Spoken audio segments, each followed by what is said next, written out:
आज से तकरीबन 1000 साल पहले एक बहुत बड़ा काफिला मुसलमानों के कैपिटल दमिश्क से हज करने के लिए मक्का की तरफ जा रहा था। लेकिन जैसे ये काफिला फलस्तीन पहुंचा, इस काफिले पर एक बहुत ही जालिम बादशाह ने हमला कर दिया। काफिले का सारा माल लूट लिया और काफिले के लोगों को टॉर्चर करने लगा, यहां तक कि उसने औरतों को भी नहीं छोड़ा। लेकिन ये इस आदमी की बहुत बड़ी गलती थी, क्योंकि इस काफिले के अंदर पूरे मुसलमान दुनिया की सबसे पावरफुल औरत भी थी। एक आदमी ये खबर लेकर वापस दमिश्क पहुंचा और दमिश्क पहुंचते ही वो सीधा बादशाह के दरबार पहुंचा और उसने बादशाह को बताया कि किस तरह इस जालिम आदमी ने आपकी बहन और मुसलमानों पर जुल्म किए हैं। इस औरत का भाई कोई आम आदमी नहीं था, बल्कि वो पूरी मुसलमान दुनिया का सबसे बड़ा बादशाह था और उसका नाम था सुल्तान सलाहुद्दीन अय्यूबी। और यहां से सलाहुद्दीन अय्यूबी ने फलस्तीन को दोबारा फतह करने की तैयारी शुरू की। और कहा जाता है हमले से पहले सलाहुद्दीन फलस्तीन की हिस्ट्री को गौर से पढ़ने लगा। बट वेट, फलस्तीन को तो इससे पहले ही हजरत उमर ने फतह कर लिया था, तो फिर आखिर फलस्तीन मुसलमानों के हाथ से निकला कैसे? फलस्तीन जेरूसलम का इस्लाम के साथ बहुत ही गहरा रिश्ता है, क्योंकि फलस्तीन वो इलाका है जहां अल्लाह ने अपने सबसे ज्यादा पैगंबर भेजे। इब्राहिम अलैहिस्सलाम, दाऊद अलैहिस्सलाम और ईसा अलैहिस्सलाम जैसे पैगंबर। और फलस्तीन के अंदर जेरूसलम वो शहर है जिसे दुनिया के 3 बड़े रिलीजन्स अपनी होली सिटी समझते हैं। बल्कि आज से 1400 साल पहले जब रसूलुल्लाह सल्लल्लाहु अलैहि वसल्लम मक्का में थे, अल्लाह ने उन्हें एक ही रात में मक्का से जेरूसलम पहुंचाया, जहां उन्होंने बैतुल मक़दस में खड़े होकर अपने से पहले आने वाले सारे पैगंबरों की इमामत की। जिसके बाद यहीं से आप सल्लल्लाहु अलैहि वसल्लम ने एक ही रात में आसमानों का सफर किया। लेकिन जब तक आप सल्लल्लाहु अलैहि वसल्लम दुनिया में थे, मुसलमान कभी भी जेरूसलम तक नहीं पहुंच सके। उस जमाने के फलस्तीन पर एक बहुत बड़ी सुपर पावर का राज था, द ग्रेट रोमन एम्पायर। लेकिन आप सल्लल्लाहु अलैहि वसल्लम ने अपनी जिंदगी में मुसलमानों को पहले ये बता दिया था कि एक दिन मुसलमान पैगंबरों के शहर जेरूसलम को जरूर फतह करेंगे। और बिल्कुल ऐसा ही हुआ। आप सल्लल्लाहु अलैहि वसल्लम के बाद पहले खलीफा अबू बकर रज़ियल्लाहु अन्हु ने रोमन एम्पायर पर हमला कर दिया, जिसके बाद दूसरे खलीफा उमर बिन खत्ताब रज़ियल्लाहु अन्हु ने रोमन और पर्शियन एम्पायर को क्रश कर दिया और मुसलमानों की फौजें सीधा फुल स्पीड जेरूसलम के पास पहुंची और जेरूसलम को हर तरफ से घेर लिया। यह देखकर जेरूसलम का लीडर रोमन एम्पायर के बादशाह से मदद की भीख मांगने लगा। लेकिन हजरत उमर ने रोमन एम्पायर की कमर ऐसे तोड़ी थी कि रोमन एम्पायर के बादशाह ने जेरूसलम की कोई मदद नहीं की। यह देखकर जेरूसलम के लीडर ने ऐलान किया कि अगर खलीफा उमर खुद मेरे पास आएगा तो मैं जेरूसलम बगैर किसी जंग के मुसलमानों के सामने सरेंडर कर दूंगा। जब हजरत उमर को मदीना में इस बात का पता चला, उन्होंने फौरन मदीना में हजरत अली को अपनी जगह मुसलमानों का लीडर बनाया और खुद जेरूसलम की तरफ रवाना हुए। जेरूसलम के लीडर ने हजरत उमर की सादगी को देखकर जेरूसलम उनके सामने सरेंडर कर दिया।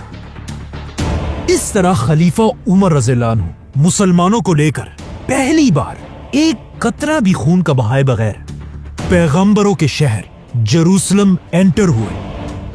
जिसके बाद हजरत उमर जेरूसलम के अंदर बैतुल मकदस पहुंचे। बैतुल मकदस वही जगह थी जहां इससे हजारों साल पहले सुलेमान अलैहिस्सलाम ने एक बहुत बड़ी मस्जिद बनाई थी, जिसे उसके बाद 2 दफा बहुत ही बुरी तरह तबाह कर दिया गया था। और अब जब खलीफा उमर वहां पहुंचे, वहां कोई भी मस्जिद नहीं थी, बल्कि उसे एक कचरे का ढेर बनाया हुआ था। इसीलिए सबसे पहले हजरत उमर ने ये जगह साफ कराई और फिर यहाँ लकड़ियों से एक छोटी सी सिंपल मस्जिद बनाई। हजरत बिलाल रज़ियल्लाहु अन्हु ने अजान दी और मुसलमानों ने यहाँ पहली बार नमाज पढ़ी। हजरत उमर की ये छोटी सी मस्जिद आज एक बहुत ग्रैंड मस्जिद है, जिसे मस्जिद अल अक्सा कहा जाता है। हजरत उमर के बाद मुसलमानों के नए खलीफा हजरत उस्मान बने, जिन्होंने जेरूसलम शहर को और भी डेवलप किया। यहाँ बड़े बड़े कुएं बनाए और नई सड़कें बनाई।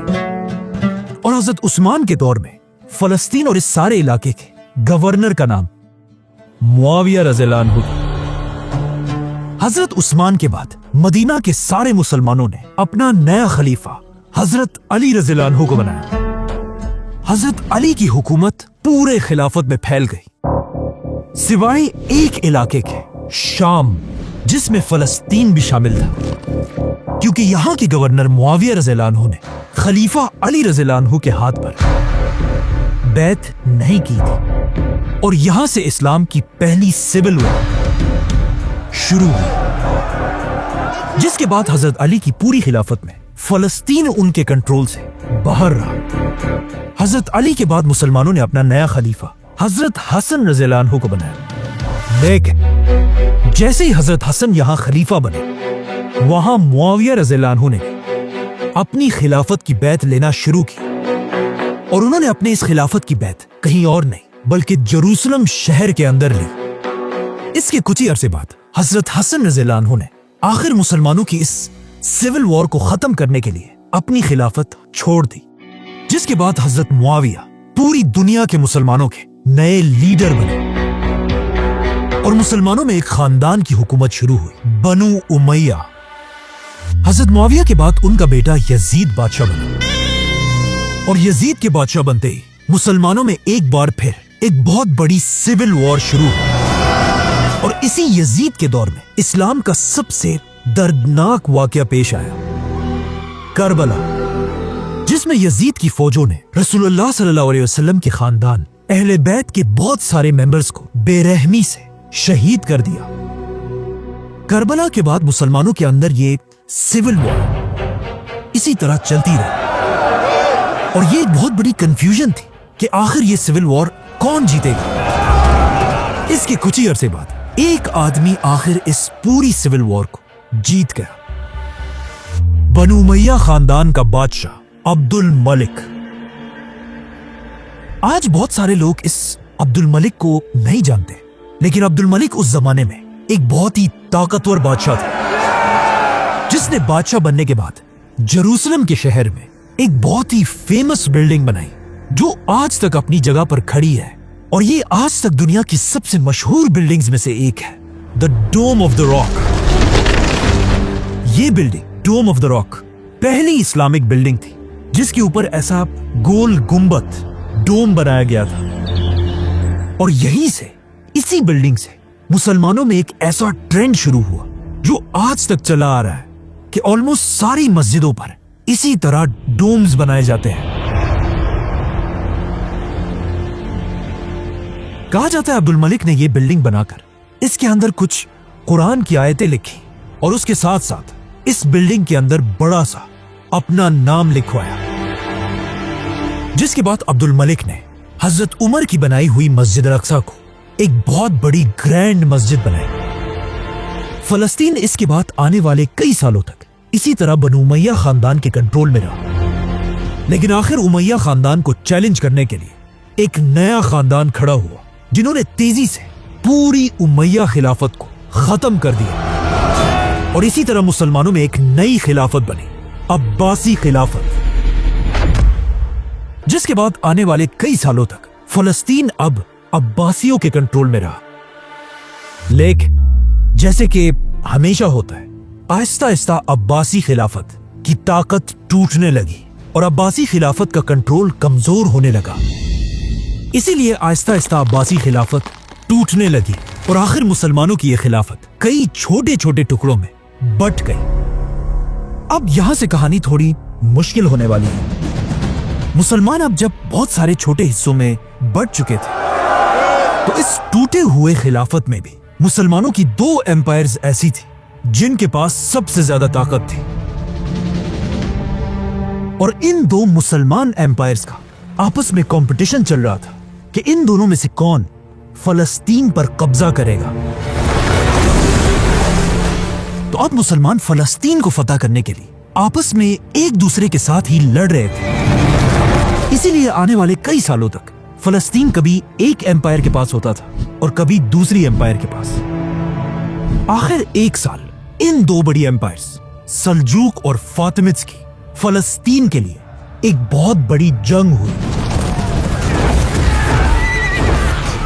ये जंग इतनी खतरनाक थी कि इसकी वजह से पैगंबरों का शहर जेरूसलम, जिसे इससे पहले मुसलमान खलीफाओं ने बहुत ज्यादा डेवलप किया था, अब इन मुसलमानों की ही जंगों की वजह से तबाह हो गया। इसकी दीवारें और टावर्स बहुत ही कमजोर हो गए थे। अब जब मुसलमान आपस में एक दूसरे के साथ इतनी बड़ी बड़ी जंगें लड़ रहे थे और लड़ लड़ कर फलस्तीन को बहुत ही कमजोर कर दिया था, मुसलमानों को बिल्कुल पता नहीं था कि उनकी इन्हीं लड़ाइयों की वजह से आगे उनके साथ क्या होने वाला है। जब मुसलमान आपस में लड़ रहे थे, यहां से बहुत दूर यूरोप का सबसे ताकतवर आदमी मुसलमानों की इन जंगों को बहुत ही गौर से देख रहा था। ये वो आदमी था जिसके सामने यूरोप के बड़े बड़े बादशाह अपना सर झुकाते थे और यूरोप का हर आम आदमी इसे ही अपना लीडर मानता था, और इसका नाम था पोप अर्बन II।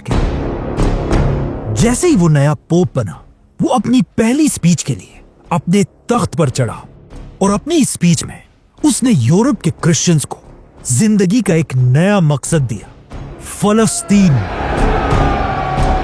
ये इतनी इंपॉर्टेंट स्पीच थी कि इसी स्पीच की वजह से आने वाले 200 साल तक मुसलमानों और क्रिश्चियंस के दरमियान तारीख की सबसे बड़ी जंगें हुई, जो आज तक पूरी दुनिया को याद है और जिनका नाम था द क्रूसेड। पोप अर्बन ने अपनी स्पीच शुरू की। ऐ लोगों सुनो, आज मैं ये ऐलान करता हूं, यूरोप का जो भी क्रिश्चियन इस नई होली जंग में हमारा साथ देगा, उसकी जिंदगी के पिछले सारे गुनाह माफ कर दिए जाएंगे और वो सीधा जन्नत में जाएगा। पोप की इन बातों ने क्रिश्चियंस के अंदर एक नई आग भड़काई थी, और पोप की इन बातों से क्रिश्चियंस मुसलमानों के साथ एक बहुत बड़ी जंग के लिए तैयार हुए। इस स्पीच के बाद पोप ने अपने खास लोगों को पूरे यूरोप में फैला दिया। ये लोग हर जगह जाकर यूरोप के आम लोगों को मुसलमानों के खिलाफ जंग के लिए भड़काते रहते थे, जिसमें ये लोग बहुत सारे झूठ भी बोलते थे कि मुसलमान फलस्तीन में क्रिश्चियंस पर बहुत जुल्म करते हैं, और क्रिश्चियंस के सबसे होली चर्च में मुसलमानों ने घोड़े और कुत्ते बांधे हुए हैं। आखिर इन बातों से आहिस्ता आहिस्ता यूरोप के क्रिश्चियंस मुसलमानों से जंग के लिए तैयार होने लगे। ये देखकर पोप ने पूरे यूरोप में ऐलान किया कि अगले साल हम सब मिलकर मुसलमानों के फलस्तीन पर हमला करेंगे और उसे छीन लेंगे। अब जब पोप यूरोप में इस फौज को तैयार कर रहा था, अचानक यूरोप के छोटे से गांव से एक बूढ़ा सा गरीब और फकीर आदमी अपना गधा लेकर अकेले फलस्तीन की तरफ रवाना हुआ। रास्ते में ये फकीर हर गांव में खड़े होकर जोर जोर से लोगों से कहता था कि हम अगले साल नहीं बल्कि आज ही फलस्तीन फतह करेंगे। चलो मेरे साथ। इस फकीर की बातें सुनकर लोग बहुत मोटिवेट हुए और आहिस्ता आहिस्ता इसके साथ इस सफर में जुड़ने लगे, और आखिर इस बुड्ढे के साथ इतने लोग जुड़ गए कि इसके और इसके गधे के पीछे 20,000 की फौज चल रही थी। लेकिन ये कोई फौज नहीं थी, बल्कि सिर्फ आम लोग थे जो अपने घरों से खुलाड़ियां, हथौड़े और बेलचे लेकर मुसलमानों से फलस्तीन छीनने जा रहे थे। तो ऑफ कोर्स जैसे ये लोग मुसलमानों के इलाकों में एंटर हुए, थोड़ी देर में इन्हें समझ आ गई कि यहां आकर इन्होंने बहुत बड़ी गलती की है, क्योंकि अब तक इनका ख्याल था कि मुसलमान दुनिया भी यूरोप की तरह एक गरीब इलाका है, लेकिन यहां पहुंचते ही इन्हें समझ आ गई कि ऐसा बिल्कुल नहीं। मुसलमान उस जमाने में दुनिया के सबसे बड़े सुपर पावर थे और मुसलमानों की टेक्नोलॉजी दुनिया की सबसे टॉप पर थी। जिस तरह आज यूरोप के शहरों को देखकर मुसलमान हैरान होते हैं, उसी तरह ये लोग उस जमाने में यूरोप से आकर मुसलमानों के शहरों को देखकर हैरान हुए।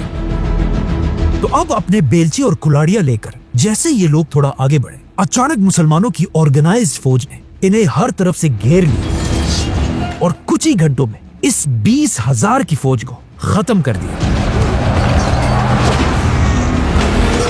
मुसलमानों ने इनको इतनी आसानी से मारा था कि ये खबर पूरे यूरोप में फैल गई। इसीलिए अगले साल पोप ने ऐसी बेलचे और खिलाड़ियों वाली फौज नहीं, बल्कि एक बहुत बड़ी 1.5 लाख लोगों की ऑर्गेनाइज फौज बनाई। मुसलमानों में इतनी ताकत नहीं थी कि वो एक ही टाइम इतनी बड़ी फौज से लड़ सके, क्योंकि अब मुसलमान वो पुरानी एक खिलाफत नहीं थी, बल्कि बहुत छोटे छोटे हिस्सों में टूट चुके थे। इसीलिए ये फौज यूरोप से रवाना हुई और आहिस्ता आहिस्ता मुसलमानों को मारते हुए फलस्तीन की तरफ बढ़ती गई और तेजी से फलस्तीन के ये सारे इलाके फतह कर लिए और आखिर मार्च करते करते ये फौज पैगंबरों के शहर जेरूसलम पहुंची और उसे हर तरफ से घेर लिया। जेरूसलम इससे पहले ही मुसलमानों की आपस की लड़ाइयों की वजह से इतना कमजोर हो चुका था कि अब मुसलमान इसे बचा नहीं सके। और कुछ ही देर में जैसे ये फौज एंटर हुई, उन्होंने सीधा सबसे पहले एक मैसेंजर यूरोप अपने पोप की तरफ भेजा। कहा जाता है कई दिन सफर करके जैसे ये मैसेंजर अपने पोप के पास पहुंचा, इससे कुछ ही देर पहले पोप मर चुका था। मतलब पोप अर्बन ने कभी अपना ख्वाब पूरा होते हुए नहीं देखा।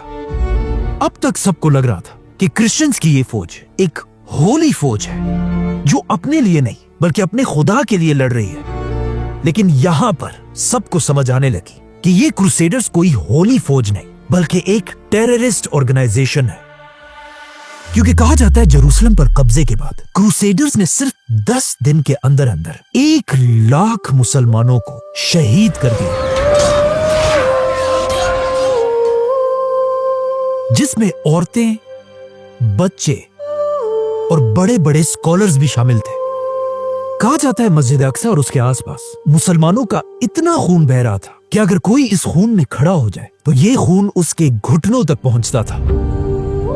फलस्तीन के यहूदी भी, जो अब तक मुसलमानों के अंडर बहुत अच्छी जिंदगी गुजार रहे थे, इन क्रूसेडर्स ने उन्हें भी नहीं छोड़ा और जेरूसलम के यहूदियों को भी मारने लगे। कहा जाता है इनसे जान बचाकर यहूदियों के औरतें और बच्चे अपने टेंपल में छुप गए और दरवाजे बंद कर दिए। लेकिन ये देखकर क्रूसेडर्स ने इन्हें निकालने के बजाय बाहर से पूरे टेंपल को ही आग लगा दी और सारे यहूदी जलकर राख हो गए।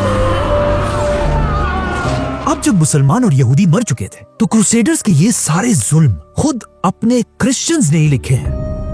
एक क्रूसेडर खुद कहता है कि उस दिन हमने इतने मुसलमानों को मारा था कि मुसलमानों के खून से हमारे जिस्म लाल हो चुके थे, और फिर इसी तरह खून से भरे हुए हम अपने चर्च गए और वहां हमने अपने खुदा से कहा कि आज हमने मुसलमानों से अपना बदला पूरा कर दिया है। इस तरह वो जेरूसलम जिसे इससे 400 साल पहले खलीफा उमर बिन खत्ताब रज़ियल्लाहु अन्हु ने एक कतरा खून का बहाए बगैर फतह किया था, आज 400 साल बाद इन क्रिश्चियंस ने लाखों लोगों को मारकर उसे मुसलमानों से छीन लिया। फलस्तीन इस तरह आसानी से छिन जाना मुसलमानों के लिए बहुत ही शर्म की बात थी, लेकिन इस दौर में फलस्तीन का जाना लाजमी था ताकि मुसलमानों को पता चले कि उनकी आपस की जंगों की वजह से आज उनकी दुनिया में कोई औकात नहीं रही। क्योंकि फलस्तीन के जाते ही आहिस्ता आहिस्ता दुनिया के हर मुसलमान को समझ आने लगी कि हमारी आपस की जंगों की वजह से आज हम इस हाल तक पहुंचे हैं, और यहां से अब मुसलमानों की बारी थी कि वो आपस की दुश्मनियां तोड़कर एक हो जाए और दोबारा फलस्तीन पर हमला करके इसे फतह करें। और ऐसा ही हुआ। यहां से मुसलमानों के सबसे बड़े लीडर्स में से एक सलाहुद्दीन अयूबी का वक्त शुरू होता है। लेकिन वेट, सलाहुद्दीन वो अकेला आदमी नहीं था जिसने जेरूसलम को दोबारा फतह करने की कोशिश की थी, बल्कि सलाहुद्दीन अयूबी से पहले भी कुछ बादशाह ऐसे थे जो फलस्तीन के लिए इन क्रूसेडर्स से लड़े थे। यहां से कहानी में एक बहुत बड़ा ट्विस्ट आता है। जैसे ही क्रूसेडर्स ने जेरूसलम पर कब्जा किया, उसके बाद जो भी मुसलमान लीडर फलस्तीन के लिए आवाज उठाता था, अचानक वो गायब हो जाता था या उसे मार दिया जाता था। इसीलिए अचानक मुसलमान दुनिया में बड़े बड़े जनरल्स और लीडर्स बिल्कुल खामोशी से कत्ल होने लगे। किसी को समझ नहीं आ रही थी कि आखिर ये हो क्या रहा है और ये कर कौन रहा है। लेकिन चाहे जितना भी बड़ा आदमी हो, उसे आसानी से मार दिया जाता था। तो अब क्वेश्चन ये है, आखिर ये लोग थे कौन? इन लोगों को जाना जाता था इनके बहुत ही यूनिक नाम से, अल हशाशून, जिन्हें इंग्लिश में कहा जाता था द असैसिन्स। ये ऐसे ट्रेन्ड वॉरियर्स थे कि इनके लिए कहीं भी किसी को भी मारना कोई मसला नहीं था, चाहे वो जितना भी बड़ा आदमी क्यों ना हो। इन्हें बस अपने लीडर के एक इशारे का इंतजार होता था। और इनका ये नाम हशाशीन, हशीश से निकला था, जो एक बहुत ही फेमस नशा है। और इन्हें ये इसलिए कहा जाता था क्योंकि जब भी ये अपने टारगेट पर हमला करते थे, उससे पहले इन्होंने बहुत ज्यादा हशीश का नशा किया होता था। और कहा जाता है अपने टारगेट को मारते ही ये सब अपने हेडक्वार्टर में जमा होते थे और फिर वहां एक बहुत बड़ी हशीश पार्टी होती थी। इन हशाशीन मुसलमानों के छोटे जनरल से लेकर खलीफाओं तक को असैसिनेट किया था। और ये अपने टारगेट्स को इतनी बुरी तरह कत्ल करते थे कि एक बार एक मुसलमान शहर में एक औरत पकड़ी गई और जब उसके घर की तलाशी ली गई तो पता चला कि ये औरत भी हशाशीन की मेंबर है, क्योंकि इसके बेड के नीचे इस औरत ने एक कुआं बनाया हुआ था और जब इसके बेड को हटाया गया, उसके नीचे 40 लाशें पड़ी हुई थी। यहां तक कि मुसलमानों के शहरों में ये बात मशहूर हो चुकी थी कि जो भी आदमी रात तक अपने घर नहीं पहुंचा तो समझो वो गया, क्योंकि रात के अंधेरे में सारी सड़कों पर सिर्फ हशाशीन का कंट्रोल होता था। और ऐसा नहीं था कि किसी ने इनको रोकने की कोशिश नहीं की। जब एक मुसलमान बादशाह ने हशाशीन पर हमले की कोशिश की और अगले दिन जब वो अपने कैंप में नींद से उठा, उसने देखा कि उसके सर के पास एक कागज और खंजर लगा हुआ है, जिसमें क्लियरली लिखा हुआ था कि अगर तुम अपनी हरकतों से बाज नहीं आए तो अगली बार ये खंजर तुम्हारी गर्दन पे होगा। अब जब एक तरफ फलस्तीन मुसलमानों के हाथ से निकल चुका था, मुसलमान छोटे छोटे हिस्सों में टूटे हुए थे और रातों को सड़कों पर हशाशीन का कंट्रोल होता था। अचानक एक दिन एक काफला मुसलमानों के एक शहर से दूसरे शहर की तरफ जा रहा था। इस काफले के सरदार को कुछ ही दिन पहले उसके शहर से जबरदस्ती भगा दिया गया था। और अब जब ये काफला रास्ते में था, इसी सफर के दरमियान इस सरदार का बेटा पैदा हुआ। लेकिन अपने बेटे के पैदाइश पर खुश होने की बजाय ये सरदार इतने गुस्से में था कि उसने कहा, ये मेरा बेटा एक मनहूस बच्चा है, क्योंकि इसके पैदा होते ही हमें अपने शहर से निकाल दिया गया है। बल्कि कहा जाता है सरदार ने एक बार अपने बेटे को मारने का भी सोचा, लेकिन आखिर इस सरदार को इसके दोस्त ने रोक दिया और कहा, ऐसा ना करें, इस बच्चे की कोई गलती नहीं है और ना ही ये कोई मनहूस बच्चा है, इसे जिंदा रहने दे। क्या पता आगे जाकर यही बच्चा आपकी आंखों की ठंडक बने और क्या पता ये एक जमाने में एक बहुत बड़ा बादशाह बने। इस आदमी की बात बिल्कुल सही थी, क्योंकि आगे जाकर ऐसा ही हुआ। ये बच्चा आगे जाकर मुसलमानों का सबसे बड़ा बादशाह बना और इस बच्चे का नाम था सुल्तान सलाहुद्दीन अयूबी।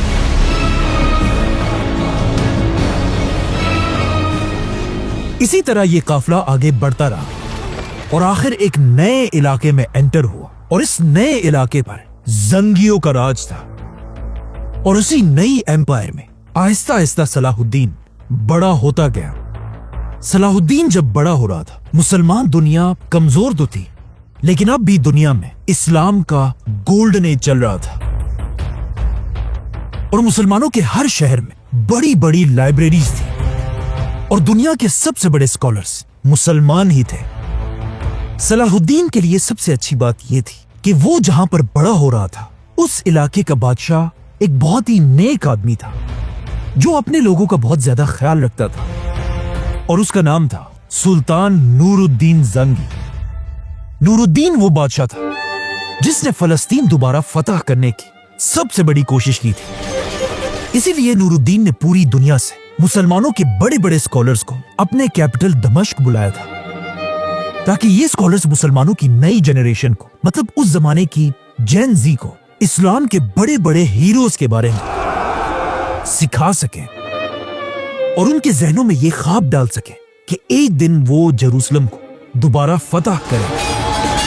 अब जब ये स्कॉलर्स नई जनरेशन को पढ़ा रहे थे, इन्हीं बच्चों में से एक सलाहुद्दीन अयूबी भी था और यहीं से सलाहुद्दीन को अपनी जिंदगी का मकसद मिला।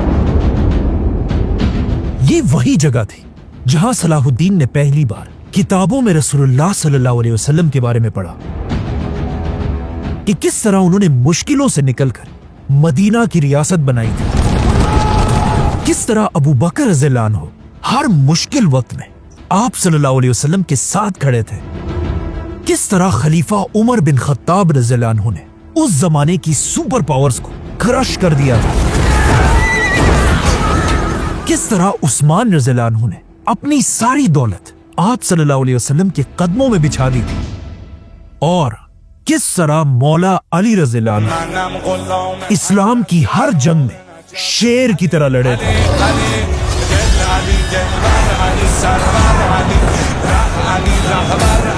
और कहा जाता है पढ़ने लिखने के साथ साथ सलाहुद्दीन बचपन से ही घोड़े और तलवार चलाने की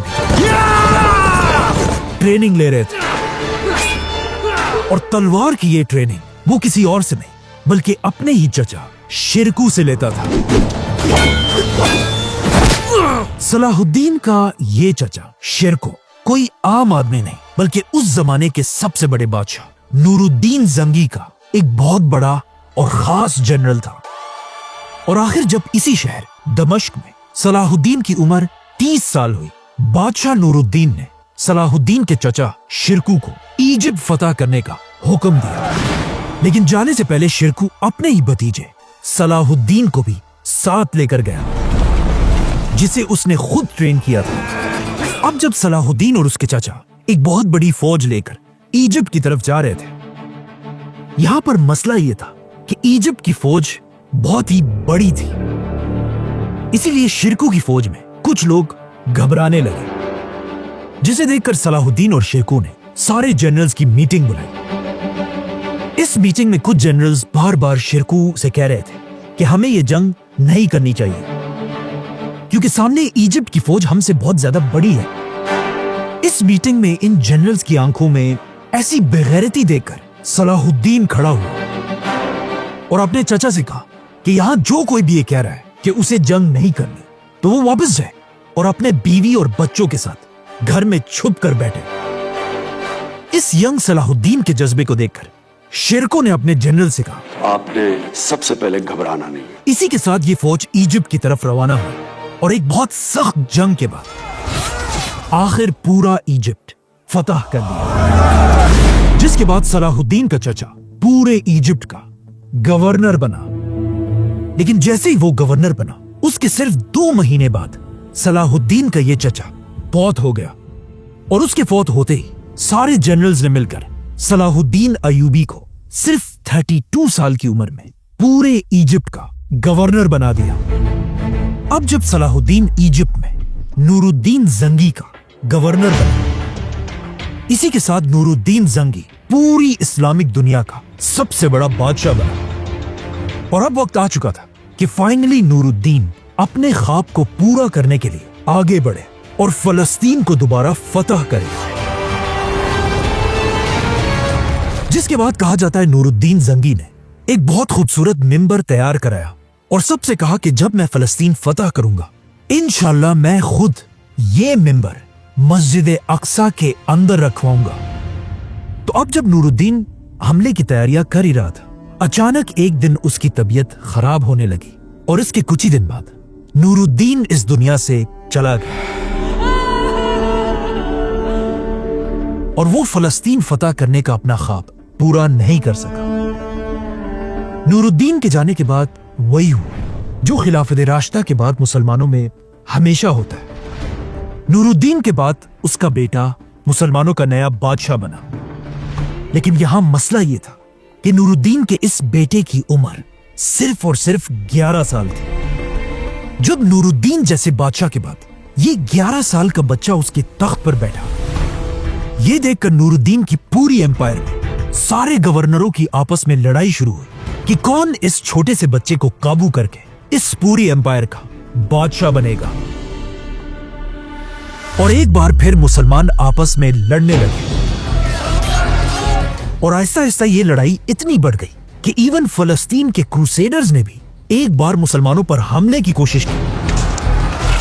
अब जब मुसलमानों के हालात इतने खराब थे, ये देखकर नूरुद्दीन की बीवी इस्मत खातून को समझ आई कि अगर ऐसा ही चलता रहा तो सुल्तान नूरुद्दीन का फलस्तीन को फतह करने का ख्वाब कभी पूरा नहीं हो सकेगा। इसीलिए इस औरत ने हालात को ठीक करने के लिए फौरन एक लेटर लिखा। इस्मत खातून की तरफ से मिस्र के गवर्नर सलाहुद्दीन के नाम। आपके सुल्तान नूरुद्दीन इस दुनिया से जा चुके हैं और इनके जाने के बाद इनके गवर्नरों ने इनके तख्त के लिए जंगें शुरू कर दी हैं और अगर सही चलता रहा तो नूरुद्दीन का ख्वाब कभी पूरा नहीं हो सकेगा। तो अब इससे पहले कि ये धोखेबाज लोग इस तख्त पर बैठे, आप फौरन आकर इस सल्तनत और नूरुद्दीन के बेटे को बचाएं। और ये लेटर लिखते ही उसने ये लेटर सीधा इजिप्ट के गवर्नर सलाहुद्दीन के पास भेजा।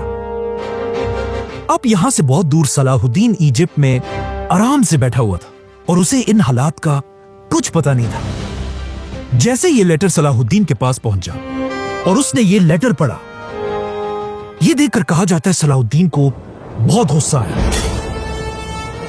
सलाहुद्दीन ने फौरन नूरुद्दीन की बीवी की तरफ इस लेटर का जवाब भेजा और कहा, नूरुद्दीन की मौत की खबर मेरे लिए किसी तूफान से कम नहीं है। इसी के साथ सलाहुद्दीन ने कहा कि जिसने भी नूरुद्दीन के बाद मुसलमानों की इस एम्पायर को कमजोर करने की कोशिश की, मैं वहां खुद आकर एक एक से बदला लूंगा।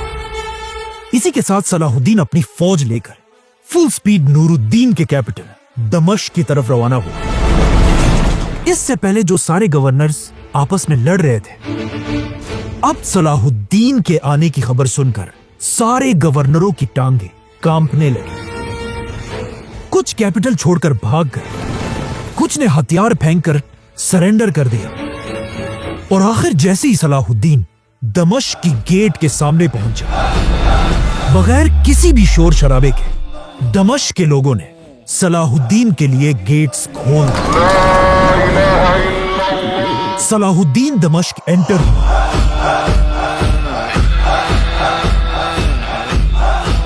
और इस तरह सलाहुद्दीन एक कतरा भी खून का बहाए बगैर सिर्फ 37 साल की एज में पूरी दुनिया का सबसे ताकतवर बादशाह बना। इस तरह इस पूरे इलाके का कंट्रोल सलाहुद्दीन अयूबी के हाथ में आया। इवन मक्का और मदीना भी सलाहुद्दीन के कंट्रोल में था। अब जब यहां सलाहुद्दीन सुल्तान बना, क्रूसेडर्स ने सलाहुद्दीन अयूबी के साथ एक एग्रीमेंट की कि आने वाले कई सालों तक मुसलमान और क्रिश्चियंस एक दूसरे पर हमला नहीं करेंगे। अब सलाहुद्दीन चाहता तो ये एग्रीमेंट फाड़कर जेरूसलम पर इसी वक्त हमला कर सकता था, क्योंकि सलाहुद्दीन को अच्छी तरह पता था कि जेरूसलम क्रिश्चियंस की सबसे होली सिटी है और वो इसे डिफेंड करने के लिए अपने खून के आखिरी कतरे तक लड़ेंगे। इसीलिए सलाहुद्दीन ने ये एग्रीमेंट साइन कर ली और जेरूसलम पर हमले से पहले सलाहुद्दीन ने अपना रुख मुसलमानों की तरफ किया कि वो मुसलमानों की आपस की जंगें खत्म करके मुसलमानों को यूनाइट कर सके। जिसके बाद सलाहुद्दीन की फौजें हर तरफ फैल गई और एक के बाद एक किला फतह करने लगे। इसी के साथ सलाहुद्दीन ने हर तरफ बड़े बड़े मुसलमान स्कॉलर्स को फैला दिया, ताकि ये स्कॉलर्स जाकर मुसलमानों की यंग जनरेशन को मोटिवेट करें कि वो मुसलमानों की आपस की जंगें छोड़कर फलस्तीन के बारे में सोचे, जिससे आहिस्ता आहिस्ता यंग मुसलमानों के जहनों में एक बहुत बड़ा चेंज आने लगा। और कहा जाता है आहिस्ता आहिस्ता सलाहुद्दीन की वजह से मुसलमान दुनिया में एक वक्त ऐसा भी आया कि हर मुसलमान की जबान पर सिर्फ 2 ही वर्ड्स थे, जेरूसलम और जंग। तो अब इस तरह जब सलाहुद्दीन हर तरफ मुसलमानों को यूनाइट करने की कोशिश कर रहा था, अचानक एक दिन जब सलाहुद्दीन एक जंग के दौरान अपने कैंप में था, अचानक कैंप के बाहर कुछ आवाजें आई। 3 खतरनाक हशाशीन सलाहुद्दीन की पूरी फौज और उसकी पूरी सिक्योरिटी को चकमा देकर किसी तरह दुनिया के सबसे ताकतवर आदमी सलाहुद्दीन के कैंप के अंदर घुस गए। एक ने सीधा जाकर सलाहुद्दीन के सर पर हमला किया, लेकिन सलाहुद्दीन अपनी हेलमेट की वजह से बच गया। यह सुनकर सलाहुद्दीन के गार्ड्स अंदर आए और फिर सलाहुद्दीन और गार्ड्स ने मिलकर तीनों हशाशीन को मार डाला। कहा जाता है जब तीसरा असैसिन जमीन पर अपनी आखिरी सांसें ले रहा था, तब भी अपने आखिरी मोमेंट्स में भी वो अपने ब्लेड से सलाहुद्दीन को मारने की कोशिश कर रहा था, जिससे सलाहुद्दीन के चेहरे पर जख्म भी लगा। ये सब देखकर कहा जाता है सलाहुद्दीन अपने कैंप में कुछ देर बिल्कुल शौक में बैठा हुआ था और वो हैरान था कि आखिर ये हशाशीन किस तरह के वहशी और दरिंदे लोग हैं। खैर, सलाहुद्दीन वो वाहिद बंदा था जिसने अब हशाशीन से भी अपनी जान बचा ली थी। ये वाकया सलाहुद्दीन के लिए बहुत ही शॉकिंग था, इसीलिए सलाहुद्दीन ने अपनी पूरी सिक्योरिटी बदल दी और इस वाकये के बाद अपनी पूरी फौज का रुख इन हशाशीन के हेडक्वार्टर्स की तरफ किया और सलाहुद्दीन हशाशीन के बड़े बड़े किलों को गिराने लगा। सलाहुद्दीन ने हजारों हशाशीन को मार डाला, लेकिन फिर भी सलाहुद्दीन इन्हें दुनिया से खत्म नहीं कर सका। आखिर इन हशाशीन को आगे जाकर दुनिया के एक बहुत बड़े बादशाह ने हमेशा के लिए खत्म कर दिया, और वो इसलिए क्योंकि ये बादशाह इन हशाशीन से भी ज्यादा वहशी था और इसका नाम था चंगेज खान। अब आखिर सलाहुद्दीन के पास इतनी ताकत आ चुकी थी कि वो बिल्कुल तैयार था कि वो फलस्तीन पर हमला करे और 400 साल बाद फलस्तीन को उसी तरह फतह करे जिस तरह खलीफा उमर बिन खत्ताब ने फतह किया। तो अब सलाहुद्दीन सिर्फ एक बहाने और मौके का इंतजार कर रहा था और आखिर ऐसा ही हुआ। एक बहुत बड़ा काफिला मुसलमानों के कैपिटल दमिश्क से हज करने के लिए मक्का की तरफ जा रहा था, लेकिन जैसे ये काफिला फलस्तीन पहुंचा, इस काफिले पर एक बहुत ही जालिम बादशाह ने हमला कर दिया, काफिले का सारा माल लूट लिया और काफिले के लोगों को टॉर्चर करने लगा, यहां तक कि उसने औरतों को भी नहीं छोड़ा। लेकिन ये इस आदमी की बहुत बड़ी गलती थी, क्योंकि इस काफिले के अंदर पूरे मुसलमान दुनिया की सबसे पावरफुल औरत भी थी। इस जालिम आदमी का नाम रेनॉल्ड डे शैटेलॉन था। एक आदमी ये खबर लेकर वापस दमिश्क पहुंचा और दमिश्क पहुंचते ही वो सीधा बादशाह के दरबार पहुंचा और उसने बादशाह को बताया कि किस तरह इस जालिम आदमी ने आपकी बहन और मुसलमानों पर जुल्म किए हैं। ये सुनकर सलाहुद्दीन को बहुत गुस्सा आया और उसने फौरन रेनॉल्ड की तरफ हुक्म भेजा कि वो इसी वक्त इन कैदियों को छोड़ दे। लेकिन रेनॉल्ड इतना बेशर्म आदमी था, उसने जवाब क्या भेजा पता है? रेनॉल्ड ने सलाहुद्दीन से कहा, जाओ और अपने पैगंबर मोहम्मद से कहो कि वो इन कैदियों को मुझसे छुड़ाए। अब ये बात सुनकर कहा जाता है सलाहुद्दीन का गुस्सा कंट्रोल से बाहर हो चुका था और यहीं पर सलाहुद्दीन ने कसम खाई कि इस रेनाल्ड का सर मैं अपने हाथों से काटूंगा। इसी के साथ सलाहुद्दीन ने अपनी पूरी एम्पायर में खबर भेजी और हुक्म दिया कि पूरी फौज जंग के लिए रेडी हो जाए। जैसे ही मुसलमानों की फौज जमा हुई, सलाहुद्दीन इस पूरी फौज को लेकर फलस्तीन की तरफ रवाना हुआ। जैसे ही सलाहुद्दीन की फौज फलस्तीन एंटर हुई, सबसे पहले उन्होंने इस किले पर हमला किया और इस किले को घेर लिया। ये एक ऐसा किला था जिसके पीछे साफ पानी का एक बहुत बड़ा तालाब था। जैसे ही मुसलमानों की फौज यहां पहुंची, वहां जेरूसलम में भी क्रूसेडर्स का अब नया बादशाह आ चुका था और उसने भी क्रिश्चियंस की फौज को रेडी होने का हुक्म दिया। और जैसे ही फौज तैयार हुई, जेरूसलम का बादशाह ये फौज लेकर सलाहुद्दीन की तरफ रवाना हुआ। लेकिन अब यहां मसला यह था कि इस क्रूसेडर फौज ने जुलाई के महीने में फलस्तीन के गर्म डेजर्ट को क्रॉस करके सलाहुद्दीन तक पहुंचना था और ऊपर से इस पूरे रास्ते में इस इतनी बड़ी फौज के लिए बहुत ही कम पानी के कुएं थे। इसीलिए जाने से पहले क्रूसेडर्स के बादशाह ने अपने सारे जनरल्स की मीटिंग बुलाई और अपने इन जनरल से पूछा कि हमें क्या करना चाहिए। जहां कुछ समझदार जनरल्स ने कहा कि हमें इस गर्म डेजर्ट में मरने के बजाय यहीं पर बैठकर सलाहुद्दीन का इंतजार करना चाहिए। लेकिन ये सुनकर इनका वही जालिम गवर्नर रेनाल्ड चीख उठा और कहा कि नहीं, बल्कि हमें खुद जाकर सलाहुद्दीन पर हमला करना चाहिए, क्योंकि खुदा की मदद हमारे साथ है। और वैसे भी वहां किले के पास पानी का इतना बड़ा तालाब है कि वहां पहुंचकर हम सब आराम से पानी पी लेंगे। आखिर इस मीटिंग में रेनाल्ड की बात मानी गई और क्रूसेडर्स जुलाई के महीने में इस गर्म डेजर्ट को क्रॉस करने लगे और बगैर किसी पानी के इसी तरह ये फौज डेजर्ट में चलती रही। लेकिन इन सब के दिलों में एक ही उम्मीद थी कि इस रास्ते के एंड में ये सब उस तालाब से पानी पी सकेंगे। आखिर कई दिनों तक इसी तरह सफर करके ये फौज तालाब के करीब पहुंच गई। इस फौज को दूर से तालाब दिखने लगा, लेकिन जैसे ये फौज थोड़ी आगे बढ़ी, इस फौज के हर सोल्जर ने देखा कि इनके और तालाब के दरमियान सुल्तान सलाहुद्दीन की पूरी फौज खड़ी है। असल में इससे पहले ही सलाहुद्दीन को अच्छी तरह पता था कि जब ये क्रूसेडर्स यहां पहुंचेंगे, ये बहुत ही थके हुए और प्यासे होंगे। इसीलिए सलाहुद्दीन ने पहले से अपनी पूरी फौज को पानी के सामने खड़ा कर दिया था। तो अब अगर इन क्रूसेडर्स ने पानी पीना था तो उन्हें पहले सलाहुद्दीन की फौज से गुजर कर जाना था। इसीलिए इन प्यासे क्रूसेडर्स ने मुसलमानों पर हमला कर दिया। क्रिश्चियंस की फौज मुसलमानों से बड़ी थी, इसीलिए यहां पर हित्तीन की जमीन पर एक बहुत बड़ी और खतरनाक जंग शुरू हुई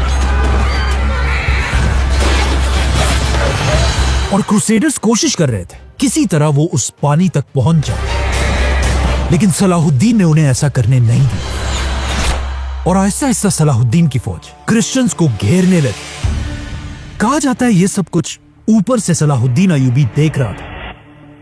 जैसे ही मुसलमानों की फौज ने उन्हें घेरा, सलाहुद्दीन के बेटे ने उनसे कहा कि अब्बा जान मुबारक हो, आप ये जंग जीत रहे हैं। लेकिन सलाहुद्दीन ने अपने बेटे से कहा नहीं, जब तक उनके बादशाह का कैंप अपनी जगह पर खड़ा है, हम ये जंग नहीं जीते। वहां जंग में मुसलमान और भी क्रिश्चियंस को पीछे धकेलने लगे और जंग के दरमियान झाड़ियों को आग लगाने से हर तरफ धुआं फैला हुआ था।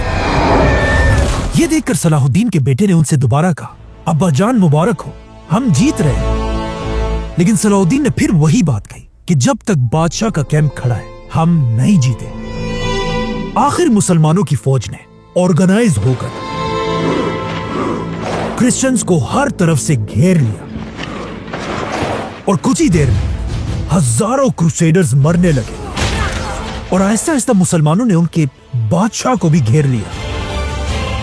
यह देखकर सलाहुद्दीन के बेटे ने तीसरी बार कहा कि अब्बा जान आप जंग जीत रहे हैं। लेकिन सलाहुद्दीन ने कहा नहीं, जब तक बादशाह का वो और जैसे ही सलाहुद्दीन यहां तक पहुंचा, अचानक बादशाह का कैंप गिर गया। ये देखते ही सलाहुद्दीन ने आंखें बंद की और जमीन पर गिर गया और अल्लाह को सजदा किया और कहा अब हम ये जंग जीत चुके हैं। इस तरह मुसलमानों ने क्रूसेडर्स की पूरी फौज तबाह कर दी और जो लोग जिंदा बच गए मुसलमान उन्हें कैदी बनाने लगे। इन्हीं कैदियों में मुसलमानों ने क्रूसेडर्स के बादशाह को भी पकड़ लिया और सबसे बड़ी बात यह थी, रसूलुल्लाह सल्लल्लाहु अलैहि वसल्लम की गुस्ताखी करने वाला रेनॉल्ड भी मुसलमानों के हाथ जिंदा आया। जैसे ही सलाहुद्दीन को पता चला, उसने फौरन बादशाह और रेनॉल्ड को अपने पास अपने कैंप बुलाया और जब सलाहुद्दीन ने देखा कि दोनों को प्यास लगी हुई है, यह देखकर सलाहुद्दीन ने बादशाह को एक प्याले में पानी या जूस दिया। बादशाह ने इस प्याले से खुद भी पिया और फिर यह प्याला रेनॉल्ड को दे दिया। अब उस जमाने का कल्चर यह था कि जब भी कोई बादशाह किसी को कुछ ऑफर करता था, इसका मतलब यह था कि बादशाह ने उसे माफ कर दिया है।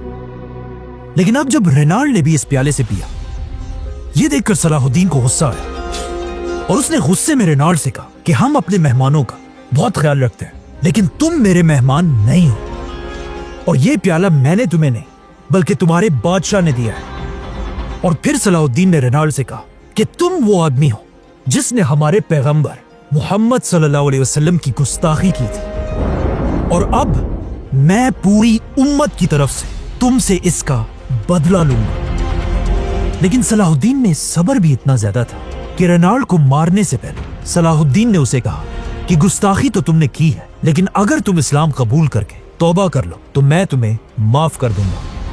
लेकिन ऑफ कोर्स रेनॉल्ड ने कहा नहीं। इसी के साथ सलाहुद्दीन ने अपनी तलवार निकाली और एक ही बार में रेनॉल्ड का सर काटकर अपनी कसम पूरी कर दी। लेकिन फिर भी सलाहुद्दीन इतने गुस्से में था कि उसने रेनॉल्ड की लाश पकड़ी और उसे घसीटकर बादशाह के सामने लेकर आया। कहा जाता है यह देखकर बादशाह कांपने लगा क्योंकि उसे लगा कि अब अगली बारी उसकी होगी। लेकिन सलाहुद्दीन ने बादशाह से कहा, रिलैक्स, तुम्हें मैं कुछ नहीं कहूंगा। हमारा ये रिवाज नहीं कि एक बादशाह दूसरे बादशाह को मारे।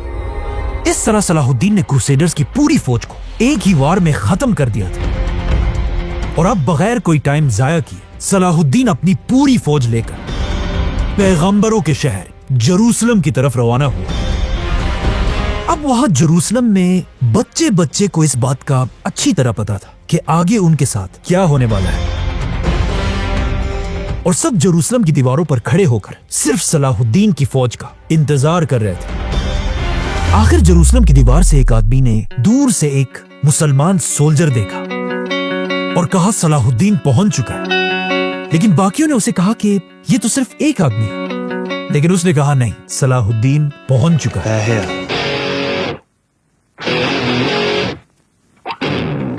सलाहुद्दीन की फौज ने आते जेरूसलम को चारों तरफ से घेर लिया। अब यहां सबसे बड़ा मसला यह था, जेरूसलम का बादशाह सलाहुद्दीन की कैद में था। मतलब जेरूसलम शहर का कोई लीडर नहीं था। इसीलिए जेरूसलम के लोगों ने वहीं पर अपना एक नया बादशाह बनाया, बेलियन। यह नया बादशाह बेलियन एक बहुत ही ज़हीन आदमी था। इसके पास बहुत थोड़ी सी फौज थी, लेकिन बेलियन के लिए सब अपनी जान देने के लिए तैयार थे।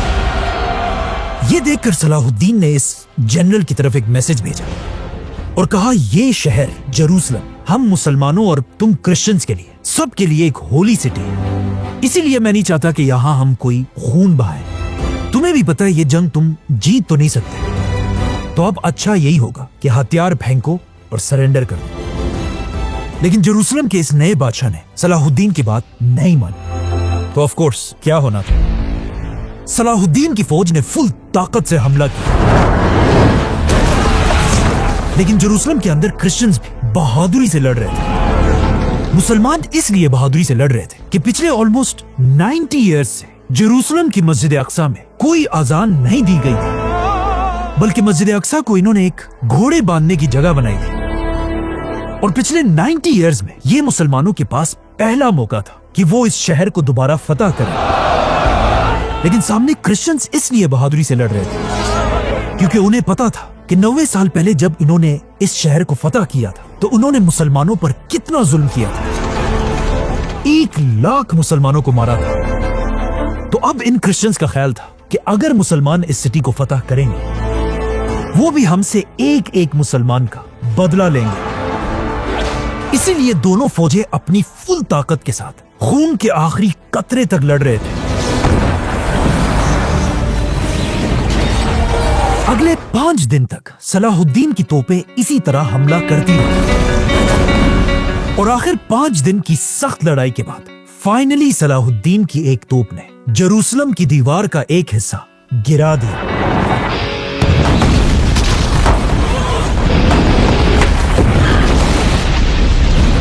और इस दीवार के गिरते ही जेरूसलम के अंदर सबको समझ आ गई कि अब सलाहुद्दीन को रोकना इम्पॉसिबल है।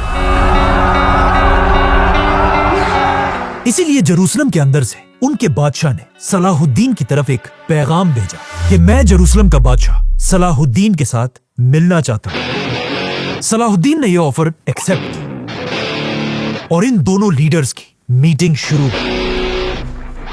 सबसे पहले सलाहुद्दीन ने बेलियन से पूछा कि बताओ तुम्हारा क्या इरादा है? शहर कब हमारे हवाले करोगे? बेलियन ने सलाहुद्दीन को क्लियरली बता दिया कि हम जेरूसलम को इतनी आसानी से जाने नहीं देंगे, बल्कि हम सब अपने खून के आखिरी कतरे तक आपसे लड़ेंगे और अगर फिर भी हम ना जीते तो हम इस पैगंबरों के शहर जेरूसलम को आग लगा देंगे, जिससे आपकी मस्जिद अक्सा भी नहीं बचेगी। सलाहुद्दीन ने बेलियन से पूछा कि अगर तुम इस तरह हर चीज को आग लगाओगे तो उससे तो तुम्हारा चर्च भी जल जाएगा। जिस पर बेलियन ने कहा कि मुझे किसी भी चीज की कोई परवाह नहीं है, चाहे जो भी हो, मैं इस पूरे शहर को आग लगा कर रहूंगा। क्योंकि बेलियन को पता था अगर ये शहर उसने सरेंडर कर दी, सलाहुद्दीन इस शहर के हर क्रिश्चियन को मार डालेगा। तो अब बेलियन की बातें सुनकर सलाहुद्दीन ने थोड़ा सोचा और फिर बेलियन को एक ऐसी ऑफर दी जो वो कभी सोच भी नहीं सकता था। सलाहुद्दीन ने बेलियन से कहा कि मैं जेरूसलम फतह करके इसके अंदर हर क्रिश्चियन को माफ कर दूंगा, जेरूसलम में हर चर्च का अच्छे से ख्याल रखूंगा और अगर कोई भी क्रिश्चियन जेरूसलम को छोड़कर जाना चाहे वो सिर्फ थोड़ा सा टैक्स देकर जेरूसलम से बगैर किसी खतरे के जा सकेगा। ये सुनकर बेलियन बिल्कुल हैरान रह गया, क्योंकि उसे पता था कि इससे 90 इयर्स पहले जब क्रिश्चियंस ने इस शहर पर कब्जा किया था, उन्होंने यहाँ के हर मुसलमान को मार डाला था, मस्जिद अक्सा को घोड़े बांधने की जगह बना दी थी और पूरे जेरूसलम शहर को मुसलमानों के खून से लाल कर दिया था। और अब सलाहुद्दीन वो सब कुछ भुलाकर हम सारे क्रिश्चियंस को माफ करने के लिए तैयार है। और आखिर वो बेलियन जो इससे पहले जेरूसलम को जलाने वाला था, अब सलाहुद्दीन की बातें सुनकर उसने सलाहुद्दीन से कहा कि अगर आपकी यही ऑफर है तो फिर मैं जेरूसलम आपके सामने सरेंडर करता हूं। Then under these terms I surrender Jerusalem. इसी के साथ आखिर 90 इयर्स बाद मुसलमान दोबारा जेरूसलम एंटर हुए। इससे आगे जो हुआ वो ऑलमोस्ट वैसा ही था कि जब इससे 500 साल पहले रसूलुल्लाह सल्लल्लाहु अलैहि वसल्लम सहाबा के साथ मक्का के शहर एंटर हुए थे। आप सल्लल्लाहु अलैहि वसल्लम ने मक्का फतह करके उन सारे लोगों को माफ कर दिया था जो बहुत सालों से मुसलमानों पर जुल्म कर रहे थे। इस दिन फतह मक्का के बारे में सलाहुद्दीन ने बचपन से पढ़ा था। इसीलिए अब जब वो मुसलमानों को लेकर जेरूसलम एंटर हुए, सलाहुद्दीन ने आप सल्लल्लाहु अलैहि वसल्लम की सुन्नत को फॉलो करते हुए जेरूसलम के हर क्रिश्चियन को माफ कर दिया और जेरूसलम की हर गली में ऐलान कराए कि आप सब माफ कर दिए गए हो। जिसके बाद सलाहुद्दीन सीधा मस्जिद अक्सा की तरफ गया और मस्जिद अक्सा को साफ करके इधर वही मिंबर रखवाया जो इससे बहुत साल पहले सलाहुद्दीन के मास्टर नूरुद्दीन ने बनाया था। 90 साल बाद मस्जिद अक्सा में दोबारा आजान दी गई और एक बार फिर मुसलमान सफों में खड़े हुए और सुल्तान सलाहुद्दीन ने सबको नमाज पढ़ाई। अब जब जेरूसलम आजाद हो चुका था, आहिस्ता आहिस्ता क्रूसेडर्स थोड़े से पैसे देकर अपने आप को आजाद करा रहे थे और फिर जेरूसलम छोड़कर जा रहे थे और सलाहुद्दीन भी बहुत सारे लोगों को बगैर पैसों के माफ कर रहा था। आहिस्ता आहिस्ता सलाहुद्दीन ने ऐलान कराया कि बूढ़े क्रिश्चियंस को पैसे देने की कोई जरूरत नहीं, बच्चों को भी कोई पैसे देने की जरूरत नहीं और फिर औरतों को भी बगैर पैसों के आजाद करने लगा। ये सब देखकर सलाहुद्दीन के कुछ जनरल्स बिल्कुल भी खुश नहीं थे। आखिर सलाहुद्दीन के सामने बहुत सारे ऐसे जवान लड़के लाए गए जिन्होंने मुसलमानों के खिलाफ जंगें भी की थी, और इन लड़कों के पास अपने आप को आजाद करने के लिए कोई पैसा नहीं था। तो अब सलाहुद्दीन ने इन्हें गुलाम बनाने के बजाय सलाहुद्दीन वापस अपने कैंप के अंदर गया, और कैंप के अंदर सलाहुद्दीन का अपना पर्सनल जितना भी सोना पड़ा था उसे लेकर बाहर आया, और फिर अपने पैसों से एक एक क्रिश्चियन को आजाद कराने लगा। ये देखकर सलाहुद्दीन का भाई भी अपना सोना लेकर आया, और उसने 1000 क्रिश्चियंस को आजाद किया। आगे जाकर इन्हीं क्रिश्चियंस ने सलाहुद्दीन की ये बातें पूरी यूरोप में फैलाई, जिसकी वजह से आज तक पूरा यूरोप सलाहुद्दीन को एक हीरो मानता है। Saladin, protect the Christian churches. And Saladin goes, I don't care. We're not massacred. They are. They do this. We don't. और सिर्फ यही नहीं, बल्कि कहा जाता है एक टाइम ऐसा भी था कि सलाहुद्दीन एक क्रिश्चियन औरत के बच्चे को ढूंढने के लिए जेरूसलम के बाजारों में खुद फिर रहा था। अब जब ये सारे क्रिश्चियन जेरूसलम को छोड़कर जा रहे थे, इन क्रिश्चियंस में जेरूसलम का लीडर बेलियन भी था।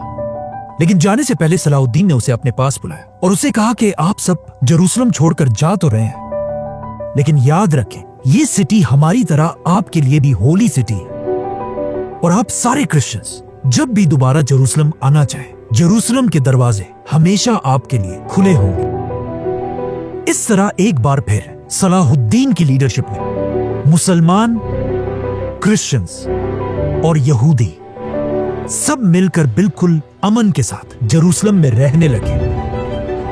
इस तरह खलीफा उमर रज़ियल्लाहु अन्हु के बाद सुल्तान सलाहुद्दीन ने एक बार फिर जेरूसलम फतह कर लिया, जो मुसलमानों के लिए तो एक बहुत ही खुशी और जश्न की बात थी। लेकिन यहां से बहुत दूर यूरोप में हर तरफ मातम छाया हुआ था, बल्कि लोग इतने शौक में थे कि कहा जाता है जब मुसलमानों की जीत की खबर यूरोप के पोप तक पहुंची, पोप इस खबर के कुछ ही दिन बाद मर गया। इसीलिए नए पोप ने आते ही दोबारा पूरे यूरोप में ऐलान किया कि हम फलस्तीन को इतनी आसानी से नहीं जाने दे सकते, बल्कि हम सब मिलकर सलाहुद्दीन से बदला लेंगे। और इस नई जंग के लिए पोप ने एक बहुत बड़ी फौज बनाना शुरू की, बल्कि इस फौज को फंड करने के लिए पोप ने यूरोप की गरीब आवाम पर एक नया टैक्स लगाया, जिसका नाम था सलादिन टैक्स। मतलब यूरोप का हर आदमी अपने पैसों का 10% पोप को देगा, ताकि वो सलादिन से दोबारा फलस्तीन छीन सके। और जैसे ये फौज तैयार हुई, यूरोप का सबसे बड़ा बादशाह रिचर्ड द लायन हार्ट ये फौज लेकर फलस्तीन की तरफ रवाना हुआ, और आखिर बड़ी बड़ी कश्तियों में ये फौज फलस्तीन पहुंची, और एक बार फिर फलस्तीन में एक बहुत बड़ी जंग शुरू हुई, जिसके बाद अगले 5 साल तक सलाहुद्दीन इसी तरह जेरूसलम को डिफेंड करता रहा। लेकिन आखिर 5 साल तक लड़ने के बाद भी क्रूसेडर सलाहुद्दीन से ये जंग नहीं जीत सके, और आखिर 5 साल बाद क्रूसेडर्स ने हार मान ली और सिर्फ 2-3 किलो के अलावा पूरा फलस्तीन खाली करके वापस यूरोप की तरफ चले गए। अब जब सलाहुद्दीन ने बार बार यूरोप के बादशाहों को हरा दिया था, ये देखकर सलाहुद्दीन ने अपने जनरल से कहा कि अब मेरा इरादा ये है कि मैं फलस्तीन के बाद सीधा यूरोप की तरफ बढ़ूं और आहिस्ता आहिस्ता पूरे यूरोप को फतह करूं। लेकिन अब जब सलाहुद्दीन यूरोप पर हमले की तैयारी कर रहा था, उसके सिर्फ 1 साल बाद अचानक सलाहुद्दीन की तबीयत खराब होने लगी और सलाहुद्दीन की जिंदगी के आखिरी दिन करीब आने लगे। कहा जाता है सलाहुद्दीन ने मरने से पहले अपने भाई और बेटों को बुलाया और उनसे कहा, याद रखना मैंने जिंदगी में जो भी किया है सिर्फ और सिर्फ अल्लाह को खुश करने के लिए किया है। और फिर कहा, मेरे बेटों याद रखना मेरे बाद मुसलमानों पर जुल्म मत करना। और इस तरह सुल्तान सलाहुद्दीन अय्यूबी इस दुनिया से चले गए। कहा जाता है सलाहुद्दीन की मौत की खबर पूरी दुनिया में फैल गई और मुसलमान ऐसे रो रहे थे कि कोई आम बादशाह नहीं बल्कि कोई अजीम खलीफा दुनिया से गया हो। फौत होने के बाद जब सलाहुद्दीन के माल का हिसाब लगाया गया, सलाहुद्दीन के पास एक सोने के सिक्के और कुछ सिल्वर कॉइन्स के अलावा और कुछ भी नहीं था, जिसके बाद सुल्तान सलाहुद्दीन को उसी के कैपिटल दमिश्क में दफना दिया गया। और सलाहुद्दीन की कब्र आज भी उसी तरह मौजूद है। सलाहुद्दीन ने फलस्तीन को ऐसे फतह किया कि आने वाले कई सदियों तक सिर्फ मुसलमान नहीं बल्कि यूरोप के क्रिश्चियंस भी सलाहुद्दीन को एक हीरो मानते थे। और खलीफा उमर रज़ियल्लाहु अन्हु के बाद अब सलाहुद्दीन ने फलस्तीन ऐसे फतह किया था कि अगले 700 ईयर्स तक कोई भी मुसलमानों से दोबारा फलस्तीन नहीं छीन सका। लेकिन आखिर 700 साल बाद जब फलस्तीन पर उस्मानिया खिलाफत का राज था,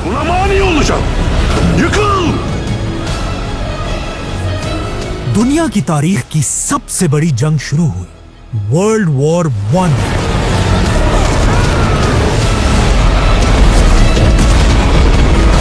इस वर्ल्ड वॉर में उस्मानिया खिलाफत ने उस जमाने की एक सुपर पावर जर्मनी का साथ दिया और दोनों साथ मिलकर जंग लड़ रहे थे। उस्मानिया खिलाफत ने यह जंग वर्ल्ड वॉर 1 बहुत बहादुरी से लड़ी, लेकिन आखिर बहुत कोशिश के बाद भी उस्मानिया खिलाफत ये जंग हार गई और आहिस्ता आहिस्ता उस्मानिया खिलाफत टूटने लगी और आखिर उस्मानिया सल्तनत इतनी कमजोर हुई कि उनके हाथ से फलस्तीन एक बार फिर चला गया, जिसके बाद फलस्तीन उस जमाने की सबसे बड़ी सुपर पावर ब्रिटिश एम्पायर के कंट्रोल में। और उस्मानिया खिलाफत को तोड़ने के बाद कहा जाता है एक दिन एक अंग्रेज जनरल सलाहुद्दीन के शहर में उसकी कब्र के पास आया और फिर इस बेशरम जनरल ने सलाहुद्दीन की कब्र को लात मारी और कहा, सलाहुद्दीन, we are back. इसी तरह उस्मानिया खिलाफत के टूटने के कुछ ही अरसे बाद फलस्तीन एक बार फिर मुसलमानों के हाथ से छीन लिया गया और फलस्तीन में पहली बार एक नई रियासत बनी, Israel. Victory will be your victory. और आज से कुछ साल पहले जब अमेरिका ने मुसलमान कंट्रीज पर हमला किया,